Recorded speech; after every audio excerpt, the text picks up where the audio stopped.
You're listening to the one and only WMPG and W281AC, Gorham, Portland. We are Southern Maine and Eastern New Hampshire Community Radio, broadcasting live at 90.9 and 104.1 FM from the University of Southern Maine, and streaming on the web at WMPG.org.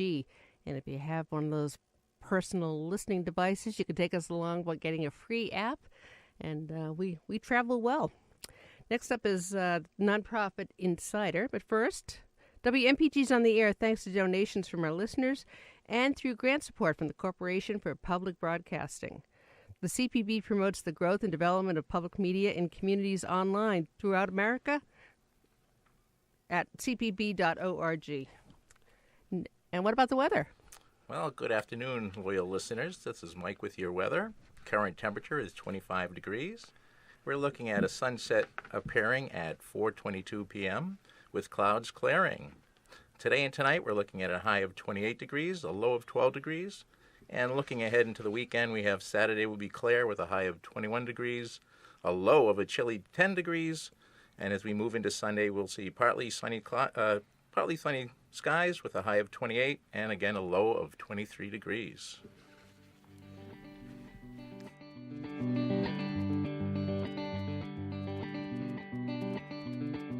Driving, music's blaring in my ears, engines roaring, the horizon's drawing near.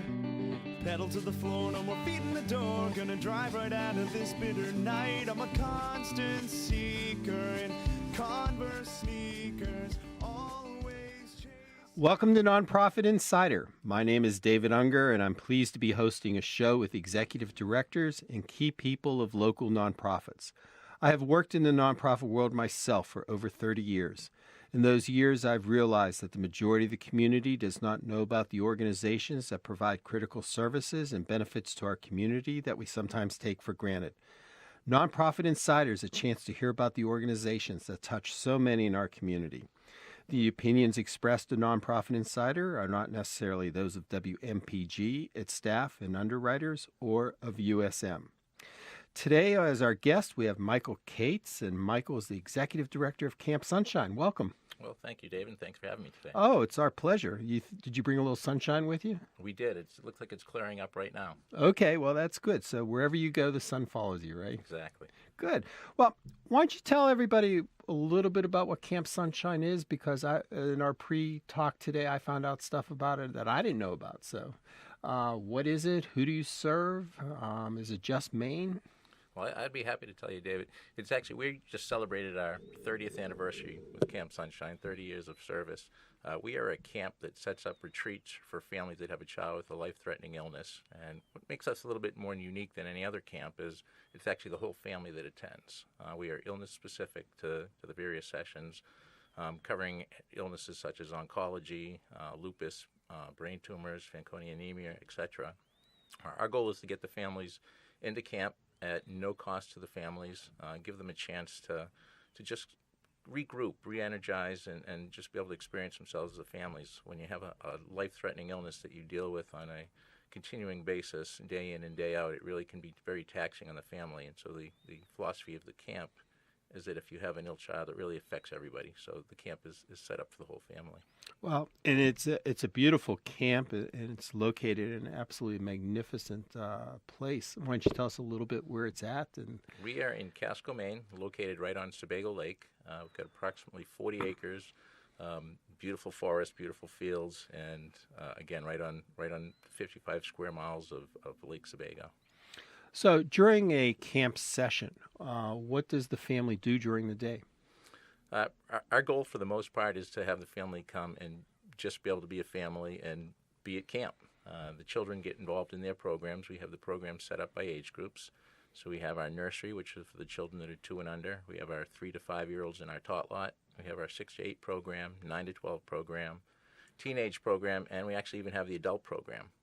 Adult program varies a little bit. They still have their fun and crazy moments. We do this thing called Super Duper Blooper Games. I bet you can't say that real fast. You try saying it a couple times, and it's pretty tough. But the activities are based for fun and kind of give the parents an opportunity to let their hair down a little bit, because we later in the afternoon move them into our psychosocial workshops, which is a unique part of the adult program. Some of the barriers we bring down by making them play some foolish games. They could be passing an orange from neck to neck to a person they've never met before. So by the time they get to our parents' workshops, some of those inhibitions are lowered. They've had an opportunity to meet each other a little bit, and that just becomes a great resource where families can share.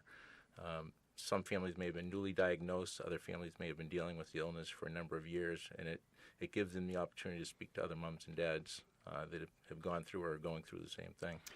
Now, have you found, and I don't know whether you can even track this, that the families stay in touch with each other after the sessions? It really hasn't been tracked, but just from observation and from the number of times that families will return, because part of our philosophy, as well as being for families, is being there for the complete journey. So we have families that will return year after year, all the way from, and I had mentioned earlier that we have bereavement sessions as well as post-treatment sessions. So the camp sessions can include anything from, again, newly diagnosed all the way to what we hope is post-treatment and it's success stories for the families. But we stay engaged with our families. Camp Sunshine actually becomes its own little community. Volunteers are also involved in that community. We have families that will help us outside of the camp setting. We have a number of polar plunges going on this month, and it's not unheard of. You mean the lake's not frozen solid? We have them in the ocean, in the lake. It's all along the East Coast. We just finished one over at Coney Island last week. We have some coming up in New Jersey. We have some in Virginia, which that one might not be so bad. A little bit warmer than some of the other sites. Right. But families are usually either the individuals that are initiating the plunges and helping Camp Sunshine themselves. They're the plungers, they're the fundraisers. So they're very active in our community. Good. Now, you had mentioned something in passing I just want to come back to, and I don't know if anybody else picked up on this, but you said nobody is charged for this camp? Families come all free of charge. Everything is provided for them. Their lodging, their meals, entertainment. Even if they could afford it? Even if they could afford it. If they would like to make a donation, they certainly can do that, but we don't pressure them to do that. We don't ask them to do that. Everything is provided for them. We have medical support 24 hours a day while they're at camp session. As I mentioned earlier, we have our psychosocial professional there, games, entertainers, etc. So everything is included at no cost. So do you have an extensive volunteer base that's working with you on this, or is everybody paid? We are very fortunate to have a very extensive volunteer force. Last year alone, 2014, we probably utilized approximately 2,000 volunteers just running our camp sessions. And believe it or not, during our peak seasons, we have waiting lists for volunteers to come in. We have just been so blessed with the number of volunteers that's phenomenal. that we have. Maine-based or national? All over the country. We do have a lot of Maine volunteers, a lot of New England volunteers that will come in and help. And many times the volunteers will return for multiple sessions during a season. They'll return year after year. So again, it's all part of that Camp Sunshine community. I just lost my train of thought. Every once in a while that happens when you get to be my age. So when someone wants to volunteer, they have to go through an extensive process, an interview process and things of that sort? With the number of volunteers we deal with, the first step is they do need to complete a volunteer application. And part of that process involves reference checks, background checks. Right. We also, the first day or morning of the camp session itself, we run training sessions with the volunteers. No skills necessary. We'll teach them what they need to know as we place them into the various age groups or their various volunteer responsibilities. The camp itself is run primarily with the assistance of the volunteers. We have I got to say, we have got an excellent staff corps that leads these volunteers. We are a limited staff grouping. We have approximately 15 full-time staff people for a year-round camp. But each session we bring in that 75 to 85 volunteers, and they assist with running the program. What do you think the biggest issue that you see Camp Sunshine having in the future? I'm sure it's the same with most nonprofits. Don't say funding, right? I'll spell it out there. Okay. No, that obviously is paramount. The second item, of course, is volunteers, and we've been very fortunate with that. We do have some of our bookend sessions where we are year-round, where it's a little tougher for individuals to volunteer. So those can be a little trickier to fill. And then the third, I guess, challenge would be the awareness, is getting the word out there. Each year, and as we continue to grow in camp, more and more people are becoming aware of camp. But we want the awareness out there for volunteer recruitment, for the ability to have families know that we're out there, and a resource for them. If you had to give advice to an executive director who's supervising a lot of volunteers, what would that be? That wasn't on the script. That wasn't. Maybe hire Dave Unger Consultants. Okay. The other thing I would recommend is that it's in our process with the application, you'll find that there's a number of volunteers that have quite a bit to give, and by analyzing their applications, you can see where some of the strengths may be. You have, for example, a volunteer that may run a daycare back home. The obvious placement would be to place them with our 3 to 5s or our nursery when they come to camp. So you try to tap into some of the expertise of the volunteers themselves. We also mentor them with lead counselor volunteers. We have a number of volunteers that come or return year after year, and we put them in lead roles. So a new volunteer coming in. So you basically have a staffing structure within the volunteer. Within the volunteer force, we do. We usually have 2 to 3 lead counselors in each group that can help act as mentors for the volunteers coming in. So I'm going to switch subjects very quickly. Sure. In a recent post, I am asking this question to everybody now. In a recent post-election interview, Governor LePage made the statement that Maine nonprofits don't pay their fair share and that they are takers, not givers. What are your thoughts on that? I was a little disappointed and also surprised with that statement. Disappointed because it kind of, with one stroke of the brush, painted or gave the perception of what all nonprofits are. Even given the benefit of the doubt, if there are some nonprofits out there that aren't working their fair share or aren't completing their mission, then maybe those are the ones that you look at. For the most part, any nonprofit that I'm aware of, and I'll include Camp Sunshine in there, has a mission where they're providing a service that isn't otherwise being serviced. And for the most part, it's usually for individuals that can't find that service elsewhere, or it's a population that's underserved. If nonprofits aren't doing it, that oftentimes might fall on the government, which thereupon creates expenses for the government. The other thing that I would take exception with is what camp itself does do as far as providing employment. We pay the employment taxes, so there's revenues there. We also have, during a camp session, 300 people coming in. We have the food, fuel. There's any number of expenses that we do pay that creates jobs, creates monies for the community. We've also opened our doors to the local sheriff department at no charge, where they've come in and they've this past year they ran their holiday dinner for some of the local community members that otherwise wouldn't have had a holiday dinner. So we open our doors that way. I'd also go as far as say there's a food and lodging permit that we have to purchase every year. There's water tests that we have to pay for every year. So obviously you don't agree with the statement. I don't. But I'm equally surprised, and to give the governor his credit, he has taken the time and the opportunity to come to camp. He was at camp. Very gracious, very personable gentleman at camp, understood what camp was doing there, and applauded the courage of the families and of the children, and was equally supportive of what we were doing there at camp. So the verbiage and what actually he displayed were two different things in there. So, and I'd like to go with how he was at our visit. All right. Well, we've reached the point in the show where every guest trembles in their seats, where I get to ask them the trivia question.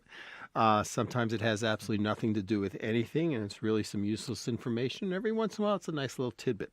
You actually might get this one. So I'll ask the question. We'll go to my midpoint identifier, and then we'll come back and talk about the answer. You ready? Okay, no pressure. How many summer youth camps are there in Maine? Okay, this is David Unger, and I'm the host of Nonprofit Insider. This is listener-supported community radio, WMPG 90.9 and 104.1 FM, community radio, Southern Maine and Eastern New Hampshire. Today's guest is Michael Cates. Michael's the executive director at Camp Sunshine, and I'm looking out the window now, and sunshine has come out. So, how many summer youth camps are there in Maine? This is including day or residential. Pick one and give me an answer. All right. Well, I actually should know this because I am involved with the Maine Summer Camp program as a board member. But we do have some that are accredited, some that are not. I'm going to go with a guess of 700 camps. Okay. According to www.visitmaine.com, there are over 100 summer youth camps in Maine. They say that Maine offers more forest than any other state, 17 million acres, 3,000 lakes, more than 3,500 miles of rugged coast and beaches, and 32,000 rivers and streams. The thing that caught me was the third and fourth generation directors work with camp professionals to initiate new programs. So there's a long history of camping in Maine. Yes, I actually, again, having been involved with the Maine Summer Camps, you can see it, how it's been passed down from generation to generation, and just keeps the camp spirit alive. So speaking of longevity, how long have you been with Camp Sunshine? I have been with Camp Sunshine since its inception in 1984. I originally started at a local resort. The founders of the camp were the owners of the resort, and that was in 1984.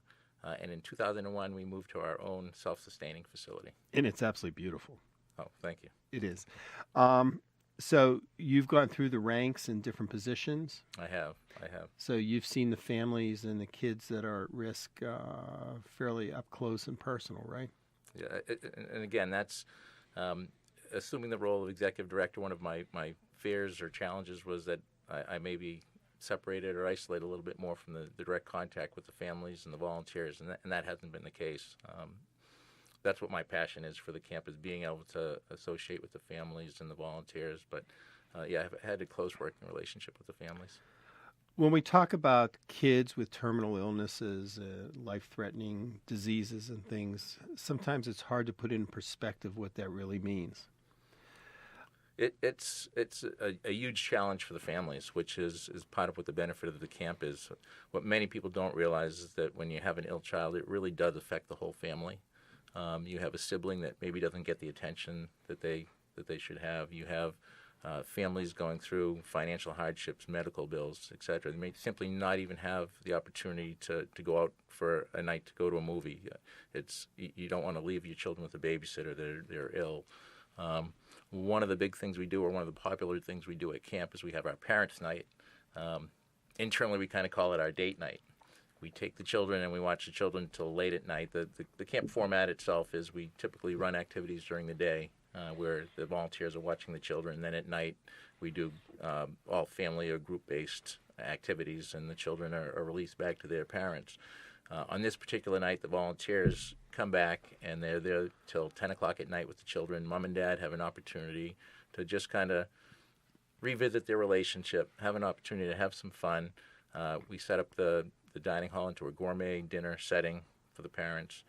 We bring in entertainment, karaoke, where the parents get to become the stars for the evening, and just let the hair down a little bit and not worry about, does the babysitter know what to do if something happens with my child, or who's going to dispense the medication. We've got the doctor available. We've got the volunteers available. So it's just a great night and a great opportunity for the parents to unwind a little bit. And that's a big part about the mission, is recognizing that it is the whole family that's affected by this. But it's the child themselves that are actually ill.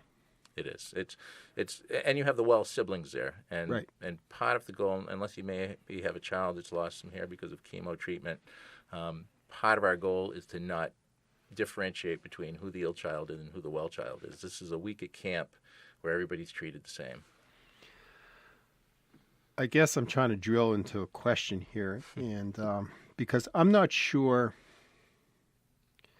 a lot of people truly understand the depth and seriousness of what these families are going through.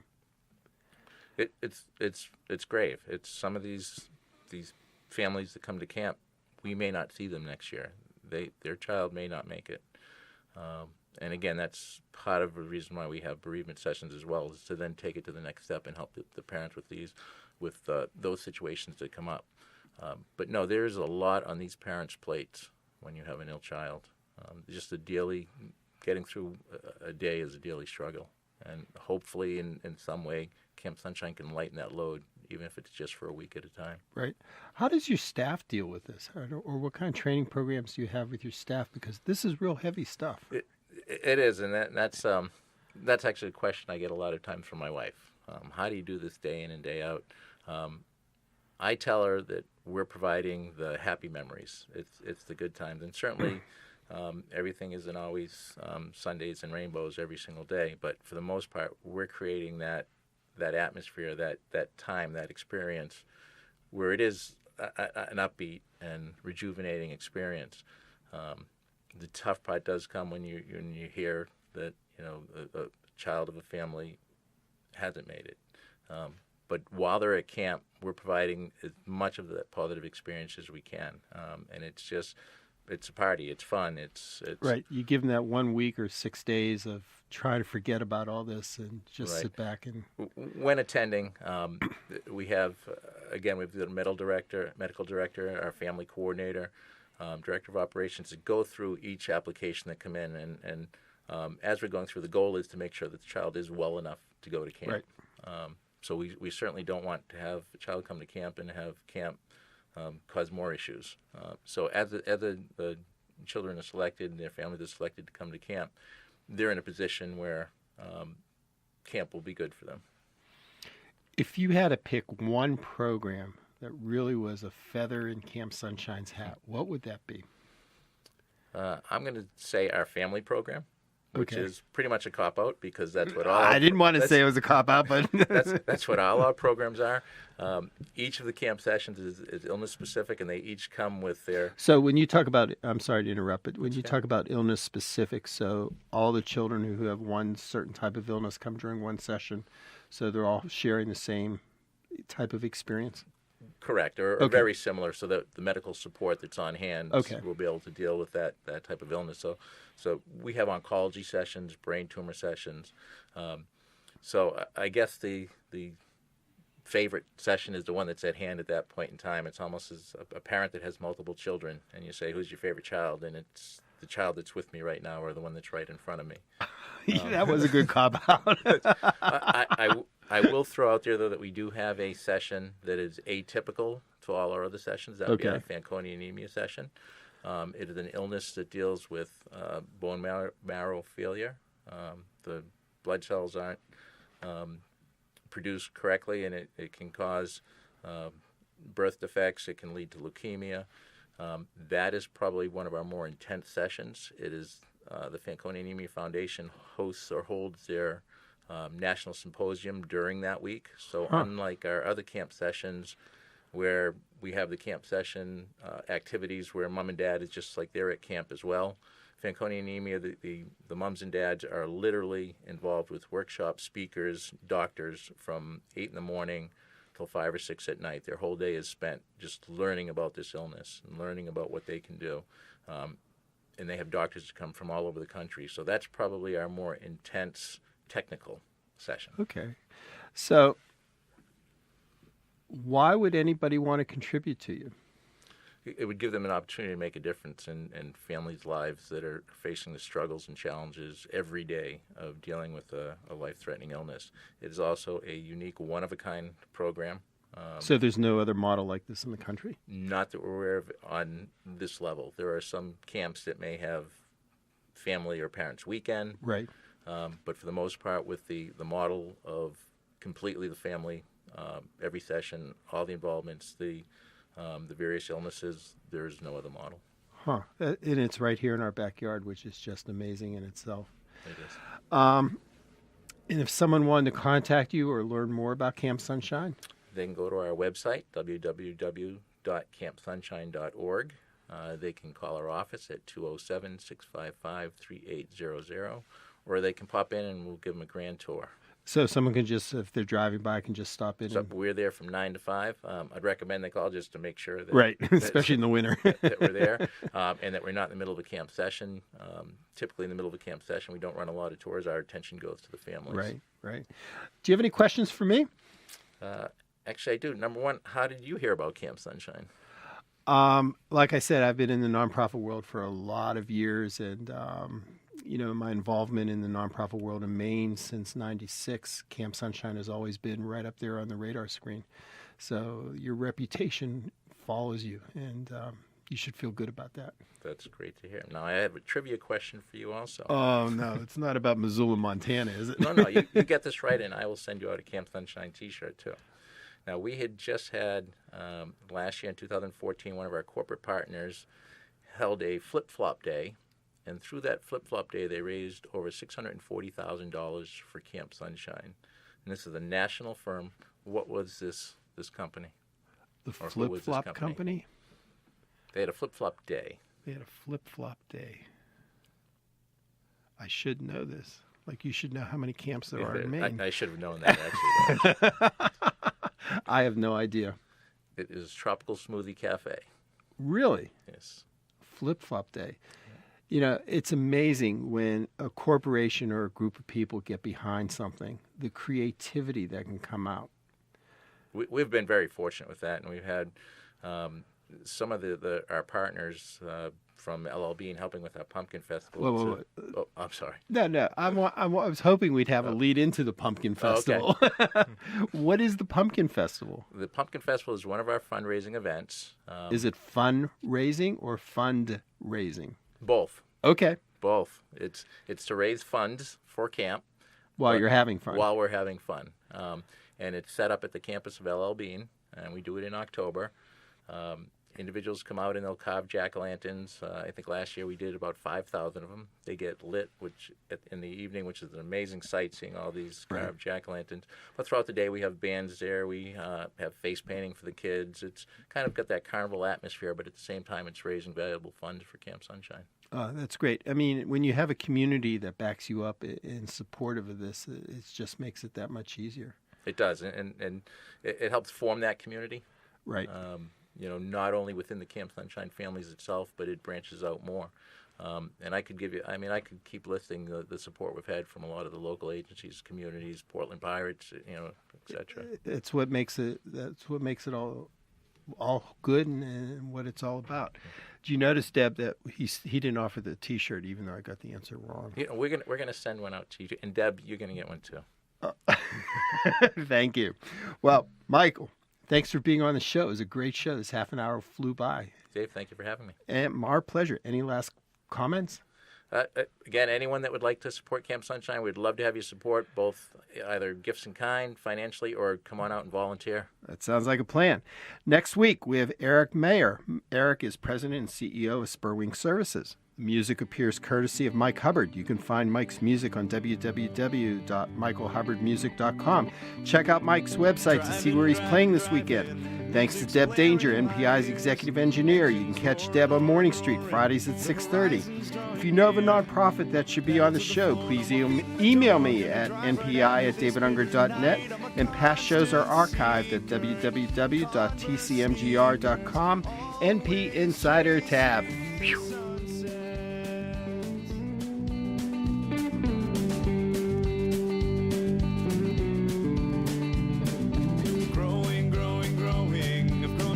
For tourist towns, yeah, I might leave a few friends behind, but these weights are tying me down. I can't be sure that there's something in store that will quench my furious appetite. I'm a constant seeker in Converse sneakers, always chasing sunsets.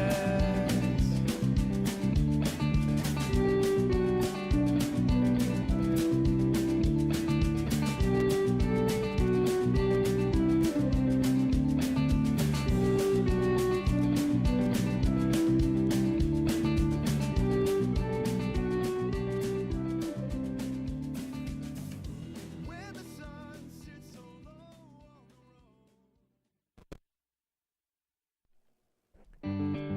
and good afternoon, ladies and gentlemen. You are tuned to WMPG 90.9 FM and W281AC 104.1 FM, Greater Portland Community Radio from the University of Southern Maine. My name is Artur Kaptelinin. I'm doing a show for you which is called Звуки России. Yes, every Friday afternoon, 1:30 to 3 o'clock